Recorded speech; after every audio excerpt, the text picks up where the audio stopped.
Hello friends, welcome back to my channel. कैसे हो भाई? मस्त रहो, चिल रहो एकदम। तो आज बना रहा हूँ पपी केयर का पार्ट 4। वैक्सीनेशन आपको कैसे लगाने हैं अपने पपीज को, एकदम ध्यान रखिए। लास्ट टाइम मैंने बताया था डीवॉर्मिंग के रिगार्डिंग्स, तो आज बता रहा हूँ वैक्सीनेशन कब लगवानी है और कैसे लगवानी है आपको अपने पपीज को। हरदम ध्यान रखिए, जब भी आपका पपी 50 डेज प्लस हो जाए, कोशिश कीजिए 50 डेज प्लस, 55 डेज प्लस के अराउंड हो जाए, जब आप अपने पपी की वैक्सीनेशन कराएं। मैं 2 मंथ्स पे कराता हूँ, 2 मंथ से पहले मैं वैक्सीनेशन कोई नहीं कराता हूँ, अपनी बता देता हूँ। तो 2 मंथ्स पे मैं वैक्सीनेशन कराता हूँ।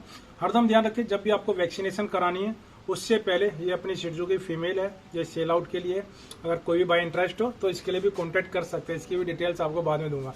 तो हरदम ध्यान रखिए, जब भी आप अपने पपी की वैक्सीनेशन कराने के लिए लेके जाते हो तो आपको उससे 2 या 3 दिन पहले डीवॉर्मिंग कर लीजिए अपने पपी की, जब भी आपका पपी एकदम हेल्थी हो।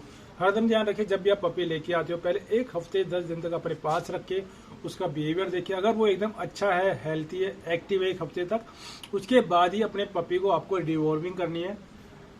लिक्विड फॉर्म में आता है। डीवॉर्मिंग के 2 या 3 दिन बाद अपने पपी को आप वैक्सीनेशन के लिए लेके जा सकते हो। और वैक्सीनेशन का सबसे बड़ा फंडा बहुत तगड़ा है। आप जितने भी डॉक्टर के पास जाओगे सब अलग अलग आपको गाइड करते हैं। 9 से 15 17 वैक्सीनेशन तक आपको डॉक्टर्स बता देते हैं। मेरे कस्टमर्स के साथ हुआ है, तो मुझे पूछते हैं भैया मेरे को 15 बताया, किसी ने 9 बताया, तो ऐसे ऐसे आते 10 भी बताया। तो ये लॉजिकल रहता है। पर हरदम ध्यान रखिए, जो पपी को जो वैक्सीनेशन होता है वो मैं आपको बताऊंगा। मैं खुद जो यूज करता हूँ वही मैं आपको बताऊंगा। हरदम 7 in 1 या 9 in 1 2 वैक्सीनेशन होते हैं हरदम। इनमें से जो भी आपको मिले, 7 in 1 या 9 in 1 में से जो भी आपको एक मिले वो आप यूज कर सकते हो, कोई सा भी। 55 डेज या 2 मंथ्स पे जब भी आप वैक्सीनेशन लगाते हैं तो आप इनमें से कोई भी एक वैक्सीनेशन यूज करिए। और जो सेकंड जो लगता है वो बूस्टर लगता है, वो सेम वैक्सीनेशन लगता है, सेम ही लगता है। 9 in 1 आपको 2 बार लगा गया या 7 in 1 2 बार लगता है, उसी को हम बूस्टर कहते हैं।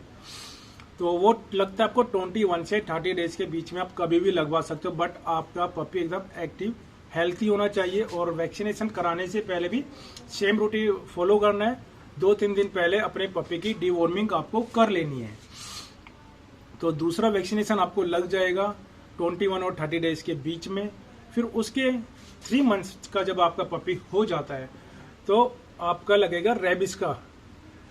3 मंथ्स पे वो भी 1-2 दिन ऊपर नीचे होता है, उससे कोई इशूज नहीं होते, एकदम ध्यान रखिए। और जो सेकंड बूस्टर जो लगेगा रेबिस का, वो भी आपको 21 डेज से 3 मंथ्स 30 डेज के बीच में आप कभी भी वैक्सीनेशन अपने पपी को करवा सकते हो। हरदम कंडीशन सेम रहनी चाहिए इसमें। एक तो आपका पपी एकदम एक्टिव हेल्थी होना चाहिए, उसको कोई भी इशूज नहीं होने चाहिए। हरदम ध्यान रखिए, वैक्सीनेशन लगाने से के बाद, वैक्सीनेशन जब भी आप कराते हैं तो आपका पपी एकदम एक्टिव हेल्थी होना चाहिए। हरदम ध्यान रखिए, अगर आपका पपी बीमार पड़ जाता है 1 वैक्सीनेशन के बाद, उसको कोई प्रॉब्लम्स हो जाती है, कोई बुखार हो जाता है, कुछ भी अदर टाइप की कोई भी इश्यूज हो जाते हैं, हरदम ध्यान रखें, तो जो आपने वैक्सीनेशन जो पहले लगवाया हुआ है तो वो उसका डोज खत्म हो जाता है, फिर वो आपका किसी काम का नहीं होता है। हरदम ध्यान रखें इस चीज को, आपको वापस से रिपीट करना पड़ेगा वैक्सीनेशन। अगर कोई आपको बोलता है नहीं ऐसे नहीं है, तो हरदम ध्यान रखिए ऐसा कुछ नहीं है। आपको अपने डॉग या पपी का वैक्सीनेशन वापस से रिपीट करना पड़ेगा। अगर आपका पपी 1 वैक्सीनेशन के बाद बीच में कुछ डिजीज आ जाती है, बीमार हो जाता है, कुछ इन्फेक्शन हो जाता है, लंबे टाइम तक बीमार हो जाता है, हफ्ता 10 दिन तक कुछ डिजीज आ जाती है उसके अंदर, तो आपको अपने पपी का वापस से रिपीट अगेन उसको वैक्सीनेशन शुरू से कीजिए। ठीक है, तो आपको बता दिया मैंने किस तरीके से वैक्सीनेशन लगाना है। और इंडिया में जो जरूरी होता है वैक्सीनेशन, वो सिर्फ अपने 2 7 in 1 के सफिशियंट होते हैं। अदरवाइज बहुत से क्या कोरोना, बहुत से वैक्सीनेशन बताते हैं आपको, वो किसी काम के नहीं होते हैं। ठीक है, और डॉक्टर्स का तो अपना बिजनेस है भैया, वो तो आपको पेलेंगे, जिसको पेलना है पेलते रहिए।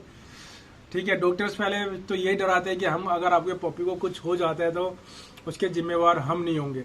तो इस तरीके से बोल के कस्टमर को वो डरा देते हैं, जिसकी वजह से क्या है, जो भी पपी के ओनर्स होते हैं वो चले जाते हैं डॉक्टर के उसकी बात के ऊपर। हरदम ध्यान रहे, ऐसा कुछ लॉजिकल होता नहीं है।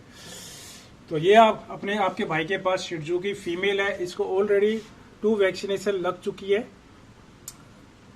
तो अभी सिर्फ इसको एक रेबिस की वैक्सीनेशन लगनी है 3 मंथ्स की। जो ये फीमेल है मेरी, समथिंग हो गई 30 का इसका कुछ बर्थ है, 30 अगस्त जुलाई का शायद से। तो अभी ये 30 तारीख को 3 मंथ्स की हो जाएगी, आप आइडिया लगा लीजिएगा। तो ये शिट्जू की फीमेल है, फुल्ली पंच फेस में, ग्रे कलर में, व्हाइट एंड ट्राई कलर्स में, ये देख सकते हैं। अगर कोई भाई इसमें इंटरेस्ट हो तो कांटेक्ट कर सकते हैं अपने भाई को। 18,000 इसका प्राइस है। फुल्ली पंच फेस में, अच्छी क्वालिटी की, हरदम ध्यान रखें। फुल एक्टिव हेल्थी फीमेल है, बहुत जबरदस्त खेलती है। तो अगर वीडियो अच्छी लगी तो चैनल को जरूर सब्सक्राइब करें, लाइक करें, शेयर करें, कमेंट्स करें। अगर आपका कुछ भी इशूज है तो आप अपने भाई को कमेंट बॉक्स में मैसेज करके बता सकते हो। अगर कुछ ज्यादा इशूज रहता है आपको अपने डॉग्स के रिगार्डिंग तो आप भाई कॉल भी कर सकते हो, इसको ये कोई प्रॉब्लम नहीं है। अगर मैं अवेलेबल होऊंगा तो मैं जरूर आपकी कॉल पिक करूंगा। Thank you so much watching my video. Take care and bye bye. Bye bye कर दे।